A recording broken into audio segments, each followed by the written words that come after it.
From the San Jose State University School of Journalism and Mass Communications, this is the 5-Minute Update.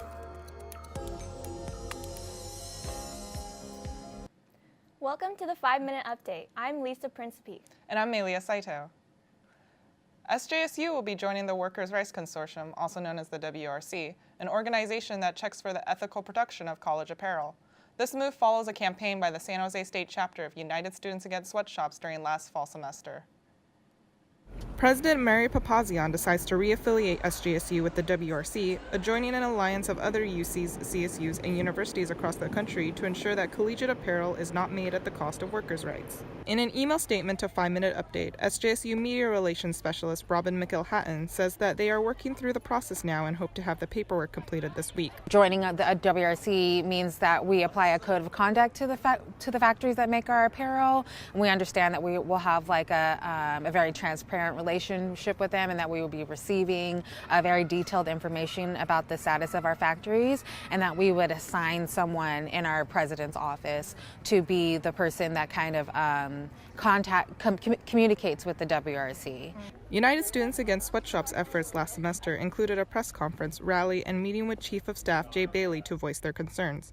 The group says that they collected nearly 1,000 signatures and rallied more than 100 students to make calls to the president's office expressing their support of the WRC. A 20-year history of San Jose State students asking what Tommy and John asked in their idea, human rights. An Olympic project for human rights. The idea that you shouldn't pay slave and have sweatshop labor with the clothes that we make. This will be United Students Against Sweatshops' second win to get the school affiliated with the WRC. In 2007, former SJSU President Don Casey signed on to the WRC but dropped affiliation after 3 years due to budget constraints at the time. Drew says that while United Students Against Sweatshops is happy about the decision to join the WRC, the work is not over yet. She says the group will be working this semester on investigating the conditions of workers on campus. The first California judicial recall in 86 years will appear on the Santa Clara County ballot. Only 4 judges have been recalled in the state since 1911. Santa Clara County supervisors officially placed the recall of Judge Aaron Persky on the upcoming June 5th ballot. 95,000 people in Santa Clara County signed a petition in favor of the recall. The petition was then taken to the Board of Supervisors, who voted to send the recall to ballot. So a recall is a form of direct democracy that we have here in California, where the people actually get to vote on whether somebody should remain in office.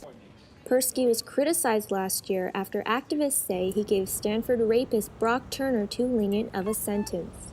Turner was convicted of 3 felony sex offenses, including assault with intent to rape an intoxicated woman, sexually penetrating an intoxicated person with a foreign object, and sexually penetrating an unconscious person with a foreign object. He was sentenced to 6 months in county jail. He was released after 3 months. Just recalling the judge isn't gonna give Brock Turner the repercussions that people feel he needs, because 6 months in jail was not enough. So, but I'm definitely glad that a judge like that is getting put up for recall. In an open letter from Santa Clara County retired judicial officers, opponents of the recall say that Persky exercised discretion permitted under the law, and removal would set a dangerous precedent and be a serious threat to judicial independence. He looked at the law, which allowed him to give the person a sentence up to 6 years. And he looked at the recommendation from the probation department, which was for 6 months, and he accepted their recommendation. In June, voters will also have the option to immediately pick Persky's replacement. If Persky loses, the candidate who receives the most votes will serve out the rest of his 6-year term. So far, only 2 candidates have announced plans to run: Assistant District Attorney Cindy Hendrickson and Civil Attorney Angela Story.